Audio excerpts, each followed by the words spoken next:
built on relationships, focused on people, and rooted in the community. Welcome to the Build Blue podcast. Tune in for weekly episodes featuring guests who are building a better tomorrow. You'll hear inspiring stories from industry leaders, business owners, community partners, and our team members. The Build Blue podcast, where construction comes to life. An Apex Construction Group production.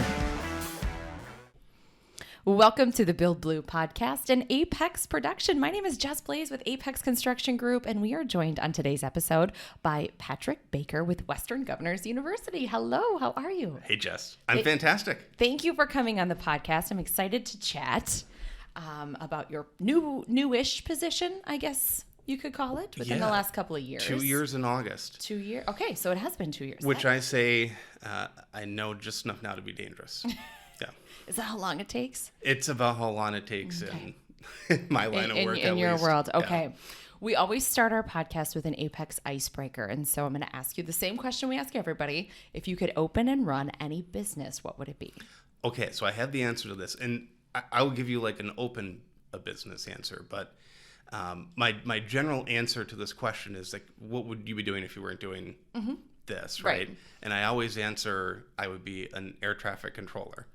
And part of that's just like a personal interest in the aviation industry I generally have, but then it's also about the most opposite job you could imagine from what I do now, where my current job is all about like relationships and being social, and we can talk more about this, but I am very introverted, and I can turn on the extroverted thing, but I'm actually just completely drained by having to be social. But so my current job, it's very social, a lot of creative thought. There is no clear roadmap for much of anything I do. The air traffic controller thing, is like, there is no social. It's just like, do this and do it right now. And the rule book is incredibly detailed, and there is no deviation. There is no creativity. Like it couldn't be more structured. Right? Yeah. So I sort of say that as like, I'd be like that. I do something completely different from what I'm doing now. I don't, and we can talk about how I got to where I am, but I'm not necessarily like the most creative, like thinker in the world. I'm kind of linear, so it's weird that I ended up where I am. But anyway, if I were like actually going to open a business, it'd probably be like an apple orchard, a cidery. That's fun. That would be. Because I'm not really good at much else other than like. Making things and eating things. We had someone else on an episode who said the same thing, and I'm gonna have to follow up with you and tell you who it was because now it's escaping me. But I do remember someone else saying like a cidery and an apple orchard. Yep, be like on the side of the road, I love in a little log cabin or something. Yeah, maple syrup in the fall. Yes. Oh, that's so cool. So tell us about your background. And I definitely want to get into this introverted extrovert thing because that's fascinating for someone who is really so in the public as you are. So me, born and raised in Mankato, went to East, so been here a long time, but like many, escaped for a little bit to college, went to Concordia College in Moorhead. And then, interestingly enough, ended up, getting the dream job, working for an alumni from my college in Washington, D.C. And that sort of set me on this whole career of being in public affairs and government relations, and doing that. It was happenstance in a lot of ways, and luck in a lot of ways that got me where I am. But so did some time in DC, about 5 years, and then moved back 2012, so almost 10 years ago, and started up at Greater Mankato Growth, and after a few years in DC, I knew it wasn't going to be the place where I was going to raise a family and have the long-term thing going on, and so moved back, and it's been a great ride living back in Mankato ever since. And so one of the boomerangs that actually made it back to. I was not familiar with that term until this podcast, actually. Someone Oh, yeah. said it early on that and they refer to themselves as a boomerang. And I was like, what? Can you give me more information on what that is? And they explained it. And I was like, oh. So, and I literally just saw an article on this today, and I will misquote all the numbers, but so when they do the census, they do sampling on like where people are from and where they're living. The vast majority of people, like mid-20s and later, are living within like 20 miles or some crazy radius from where they grew up. Yeah, I mean it's like in the high 70s for sort of metro areas, you know, the Minnesota or the Mankatos, the Duluth, the St. Clouds, etc. It's substantially less for rural areas, only like 40 or 50%, which is, you know, one of the things that we were grappling with at Greater Mankato Growth, and like just rural economies have to grapple with in general. But yeah, so I'm one of the, I thought that was like this rare guy that ended up back in town, but apparently not so rare. Apparently not. But so yeah, if you haven't, if you're not familiar with the term boomerang, it's when you grow up somewhere, you leave for a while, typically for college, and then a little while in addition to that, like maybe a first job or something, and then you come back and put down roots where you were raised. That's exactly right. Yep. It's and we always would say when I was like Greater Mankato Growth, right, if we could, you know, get him back here and then get him the job and get him the family, like we knew we could just, you know, lock the door. Oh, absolutely. You know, because they were never going to leave at that point. Well, it's a great community. Yeah. Obviously, you know that. And let's talk about your current position and then kind of what that switch was like, because you switched jobs in 2020, which we all know was an interesting time to do that. It was. Yeah. Yep. So I work at Western Governors University now. About 2 years in August that I will be there. I will give the elevator pitch. We can talk more about the university, but basically Western Governors University was created 25 years ago by 19 governors. And the story basically goes, and so interesting that I was just at the Western Governors Association conference in Coeur d'Alene, Idaho, literally just got off the plane. And so when you look at the video of this later, you'll see me wearing, my t-shirt and my lounge shorts. That's right. It's athleisure. It's airport chic. It's when I fly to the West Coast, it's how I fly. But anyway, so the Western Governors Association and the governors there, they were, as we hear a lot now, struggling with workforce issues in their states. The West is a very big place, and so they were trying to figure out, how do we provide quality higher education to folks that are in rural parts of the state, folks that have some college, no degree, adult learners. And what these governors said was, well, there's this new thing called the internet. So this is 25 years ago. I think eBay was just launching about the time that our university was launching. But these governors said, let's take this new thing called the internet and let's create an online nonprofit university. And so that's what they did. And so WGU is what we call competency-based. So we don't do semester hours. We don't measure seat time. It is all about, here's the course, here are the competencies you need to demonstrate mastery of, and how long it takes you to demonstrate that mastery is up to you. If it takes you 3 days, it takes you 3 days. It takes you 3 months, it takes you 3 months. But you control that time. So we say we hold learning constant and time variable. And so that was the sort of the mold-breaking invention from these 19 governors, bipartisan governors. And if you fast forward to today, WGU is the largest university in the country. We have about 130,000 students enrolled, about 285,000 grads, all online. Vast majority of our learners are adult learners. Vast majority of them tried college elsewhere, the traditional sort of bricks and mortar, and whatever reason didn't work for them. And they are coming back to WGU to kind of finish that degree. So I do government relations for WGU, and which is why you start talking about it, and I get excited about telling the story now. But my job is to go out to elected officials, appointed officials, agency officials, right, in the 9 states basically around Minnesota in the Midwest, and tell the story of WGU. Wow. So are there other I've never heard of that model before. Are there other schools that have adopted that model similar, the learning model? There are a few, yes. I know Rasmussen is starting to do some competency-based programming.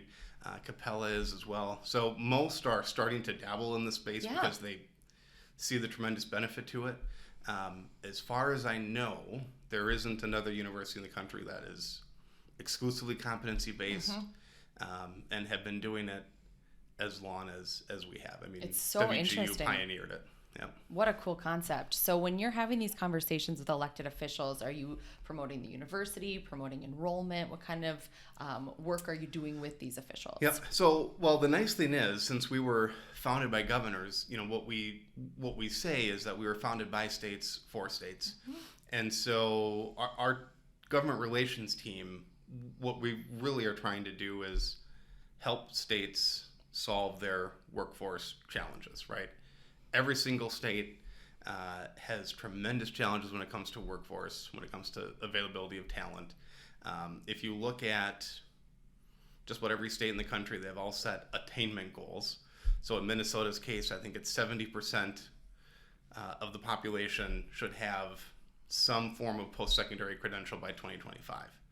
I think right now we're somewhere in the 50s.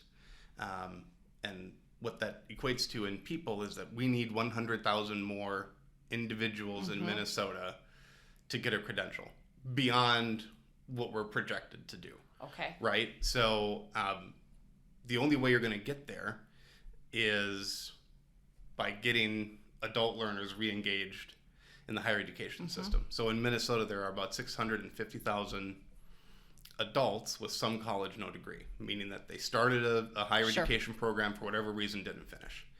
And by and large, the higher education model has not adopted effective ways to serve those learners, right? I mean, if you are some college, no degree, chances are you're employed somewhere.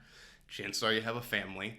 Chances are you're not living within easy driving distance of a university, right? So the ability for you to go back and complete that degree on a traditional sort of university calendar just isn't going to work for you. Sure. And so what we talk with states a lot about is we were built for that very purpose, right? So help us help you, and get that message out to learners in your state. So we work a lot with governors' offices, workforce agencies, community colleges. We don't do associate's degrees, and so we do a lot of work to make that transition from associate's degree to bachelor's and master's really seamless. So that's what we talk about. I mean, a lot of it's visibility, but a lot of it is, hey, you've got these workforce challenges, particularly with adult learners. We were built by governors to help you do that. And so we are really trying to reintroduce WGU, this whole concept of a governor-created university, to a whole new crop of governors, right? That have long since cycled a couple times since 25 years ago. That's super cool. We're connected on LinkedIn, so I see a lot of your content, but I really wasn't familiar with how the model worked. So that's really fascinating. So prior to Western Governors University, you were at Greater Mankato Growth. You talked about that. So I think now is a good time to get into this introverted extroversion that you have kind of spent your career doing a lot of things very publicly. And well, yeah, I mean, it really just comes down to if you gave me the choice of what to do with my evening, sit on the couch by yourself and watch TV, or, go to a bar, go to an event, go be social. 9 times out of 10, I will pick go sit on my couch and watch TV, right? I can turn on the extroverted thing. I, have had a lot of practice doing it, but I'm on now my 3rd week in a row of conferencing. So I just got back from Western Governors Association conference. I was at a National Lieutenant Governors Association conference the week before that. I was at one of our commencements the week before that, and the week before that I was in Wichita at a Council of State Governments conference. So I have been socialing. The last thing you probably wanted to do was come here and let me pepper you with questions. Oh, this is fantastic. I mean, I'll take 2 people compared to the throngs that I've been working with lately. So, but yeah, so I need a nap. Is really. I bet you do. That's a lot of socialing, even for someone who is social Yep. and extroverted all the time. That's a lot. Yep. And it's, surprisingly, some of these public officials like to, go late into the night. So I've had some late nights even the last, and I'm not a late night person either. So thus the coffee that's next to me right now. Coffee.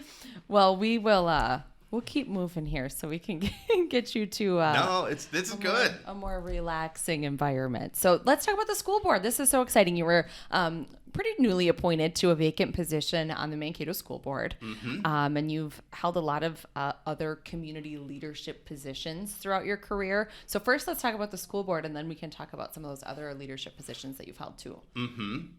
Well, so the school board thing, really just boils down to I am just young enough and just dumb enough to agree to be appointed, but no. In reality, so you talk about some of the career trajectory, right? So I have spent pretty much my entire career involved in some form of education policy or workforce policy. So when I was working for the National Governors Association in Washington, D.C., my job there was working on federal education policy. So you kind of heard of No Child Left Behind and Special Education, Individuals with Disabilities Education Act. I was working on behalf of governors to make those programs better, more functional, keep governors at the forefront of driving education in their states. And so,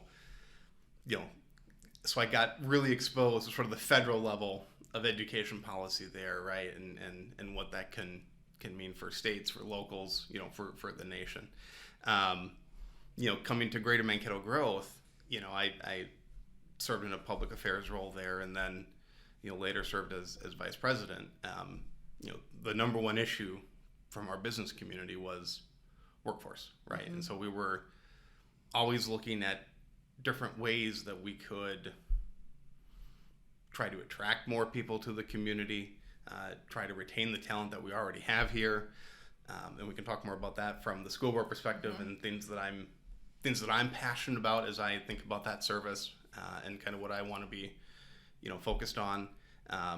But so did a lot of workforce policy there, and now at Western Governors University, back in higher education and doing a lot of state level education policy and watching a lot of what goes on there. So all of those things sort of combined, in addition to, I kind of missed being in a community service role. When I left Greater Mankato Growth, right, as you said, it was a visible role. I was doing a lot of things in the community, working with a lot of community leaders.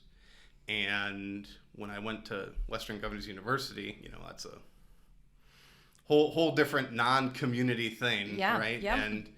And as much as I, enjoyed sort of the 2 years of relative community anonymity, because it's a lot to just be in the public sphere for a long period of time. You'll eventually piss someone off, no matter how hard you try not to. I miss that aspect of just my personal life, professional life, and so when these school board vacancies came open, I was asked to apply by a couple of individuals that I respect a lot, and so threw in an application, and here I am, right? So I've had this long sort of career in education policy, but my wife's a public educator. I've got a 3-year-old and a 1-year-old, so they are just that close, right, to entering into our school system, and so I care a lot about what our the future of our community and the future of our schools, and COVID has been a massive disruption to our schools locally, but nationwide. Education as an industry, it's been tremendously disruptive. And someone that works for a institution of higher education that's doing a lot of really innovative stuff in education, I see a lot of applicability we can bring into the K-12 space as well. So that's what sort of drove me to wanting to serve. Well, I would love to hear more about kind of what your goals and visions are with this seat on the school board, and then kind of what the future may look like for that position. Yeah. Well, so, first and foremost, as a public official, the notion of being responsive and sort of representative of the community is really important to me. And so I think, the school board sort of during COVID was criticized for maybe not being as responsive to public concerns as maybe they should have been. And I don't, fault them 1 minute, because it was an incredibly difficult time for everyone, and the decisions they were faced with were just excruciating. But that doesn't mean that we can't be better, right? And so first and foremost, right, I want to make sure our school district is being super effective at how it communicates with parents, how it takes feedback from parents, and how it is really transparent about how it operates and the reason why it makes decisions that it makes. Because I think that too often got lost in sort of the era of COVID and the heightened tensions there. A lot of decisions that were made that, there was a lot of social media opining about, but not a lot of, real communication from the people that were there and having to evaluate the choices and explaining why they made certain choices, right? So that's first and foremost. The other part of it is I am really excited about enhancing the connections that our schools have with our business community. So that was one of the reasons why I was asked to serve, because, working at Greater Mankato Growth, I had the chance to work with so many of our businesses in the community. And, what interesting that I'm now going back and watching, past board meetings, right, and getting caught up and trying to be, as effective a board member as I can be. And one of the things that caught me was a few months ago, Heather Mueller, who was the district's career pathways sort of coordinator. They just hired a new gentleman in place there, but she said that 13% of students in sort of the high school setting will participate in some form of work-based learning, which is great, but that number should be much closer to 100%. We have a phenomenal business community, all of which are looking for talent. And, what I say, right, and what I said when I was at Greater Mankato Growth is, we have on any given year from this community, 500, 600 students graduating from high school level, between all of our schools locally. And you've got something like 5,000 post-secondary graduating almost every year between South Central College and Gustavus and Bethany and MSU, right? Our community doesn't have a talent shortage. We have a retention problem. And I think our school district can be a lot better on establishing those connections with our business community earlier on in students' lives, and demonstrating that there are really good career paths that you can take in our community that are going to be professionally satisfying, high paying, right? And so I want to see what we can do to capture more of that, because we hear this a lot, right? Not every student is necessarily equipped or desiring of a 4-year sort of college path, right?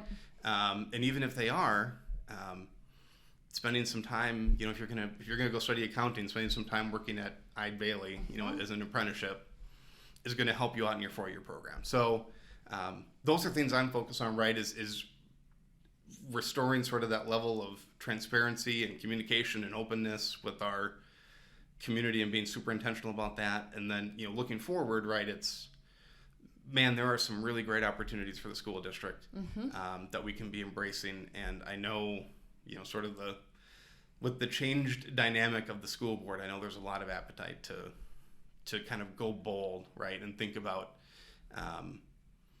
how we can make our schools not look like they did when I was going there, right, in terms of the methodology and what the average day looks like and all of that. There's a lot of technology and innovation in education that we should be embracing. Definitely. That's super exciting. So can you explain how it works with the being appointed to the vacant position and now with it being an election year? Yes. So I have a appointed position until end of the year, so December 31 basically. And if I want to serve 2023 or beyond, I need to run for election. And so I do plan on doing that. So we're having this conversation in July. This will be mid-August, right? Yep. By the time this airs, I will have probably filed for election. And I'll be starting a campaign. The first one I've ever done, by the way. I always envisioned that, maybe I'd run for the school board one day, or in retirement run for county commissioner as my retirement gig, right? But never imagined sort of with, a new job or newer job and tiny, two tiny little kids. girls that I would run. But our school board, our school district is in some really strong need of some good leadership, right? And I think I can provide that. I'll make my case to the voters and they get to decide. But so my name will be on the ballot for the first time ever come November 2023, which actually I'm going to end up owing my mother some money. She's been an election judge for 20-something years, and since my name will be on the ballot, she can't serve as an election judge. So she'll be taking the day off and has already asked for the compensation that she would have otherwise received. Smart gal. I mean, really. That's exactly right. So you mentioned, Patrick, that you thought maybe, in retirement, county commissioner. So how long in your life has this kind of public service, elected public service, been on your radar? Well, so here's the thing about that. So when I was in college, right, I mean, I had a very set political viewpoint, and the things that you are sure about in college and that you are sure you are right about change a lot when you get into the quote-unquote real world.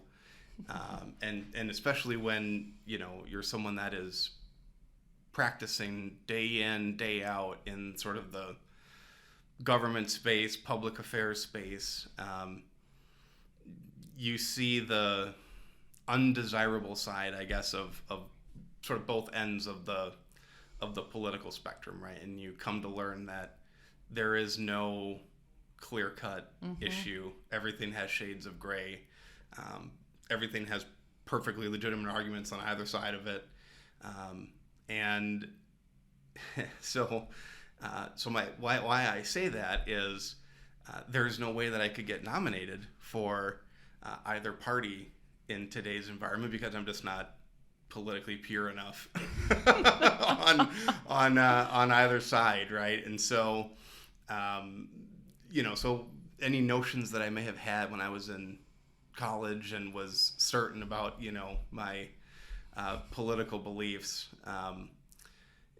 real life has sort of blown that to hell. So, and then just with politics being the way it has, the parties have just gotten so far on both sides. So, and so now, I mean, the best I can do is this nonpartisan stuff, because I don't really subscribe to either major party anymore in my life, right? So, and when you work in my job, you need to, I work with Republican governors, work with Democrat governors. I mean, and from as far left as you can get with Illinois legislators and elected officials to as far right as you can get with folks from South Dakota and Kansas, right? And I need to learn and appreciate how to understand the dynamics of all of them and understand where they're coming from.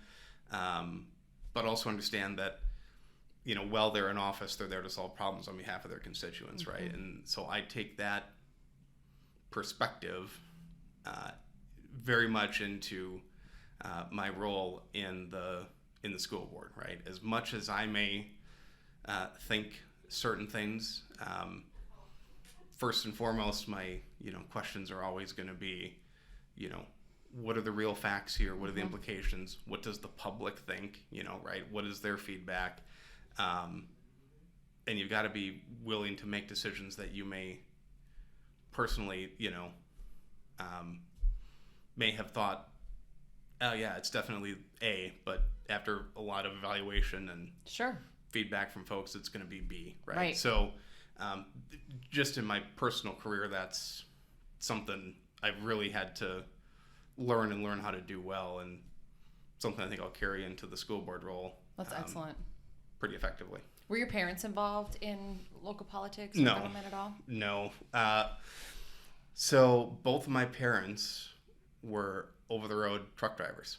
And so part of the thing that got me interested in politics, in the era that my parents were driving truck, and so they would take my sister, and I have a younger sister, and so we would go drive the truck with my parents. They mostly did like Minnesota to California. That was sort of the route they did, and we were in school, but breaks or summer breaks, we were all in the truck as a family and going to California. But there was a lot of talk radio on in the truck that my dad would listen to, right? And I would listen in and try to understand what they were talking about. But I don't know, it seemed fun, right? There was all this, debate and back and forth, sure. And then I did a couple like youth in government in high school, and some like a trip called Close Up, where you go to Washington D.C. and you sort of see all the things going on in Congress, and you talk to interesting people, and you kind of go, that's pretty interesting, right? Once I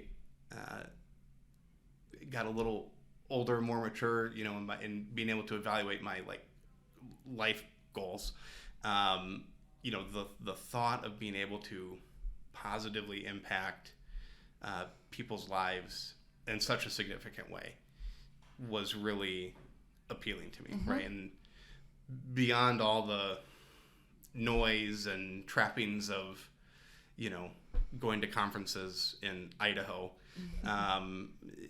the core notion of, you are trying to make someone's life better, or a group of individuals' lives better through your work and through your advocacy, is really what is really what keeps me going, right? And so I don't, there are people who are lobbyists because they just love the fight and the blood sport of it, and and I'm not that much of a conflict person. So when I'm working on something, whether it's WGU and providing pathways to opportunity for, sort of adult learners, underserved learners, or whether that was working on behalf of my hometown at Greater Mankato Growth, I really have to believe in the mission of the organization I'm working for, and that's one of the things why I agreed to sign up for the school board, right, is I really, really believe in the mission of what our schools are trying to do, right? I mean, as sort of I said when launched this campaign, right, is great schools make great communities, and I really believe that, and I think our schools are at an inflection point of, we're either gonna innovate and be responsive to the challenges that are confronting us, or we're gonna start like this slow decline. And as someone who doesn't plan on leaving anytime soon, and who has kids that will be entering the system, I really do not envy I really don't want to go down the, let's go on the slow decline path of just sort of stasis, right? So that's what I'm doing. I forget what the original question was. You got a lot of word vomit there, but no, it was awesome. I think people's origin stories are so fascinating, and like your parents and the talk radio, like that is so interesting. Yeah. And I'm sure there's probably a lot of people that don't know that about you.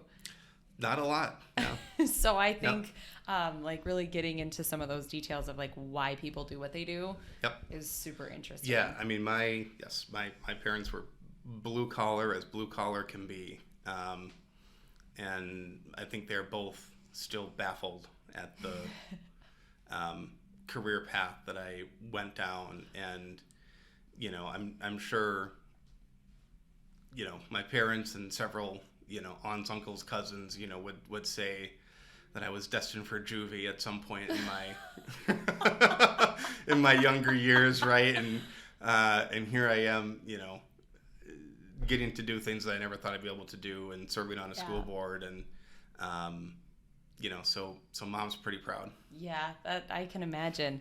Before we wrap up, I want to ask one more question. What's it going to be like in November when you're in that voter booth and you're like filling in the pencil mark for your own name? It's going to be weird. I mean, seeing your own name on that is just trippy.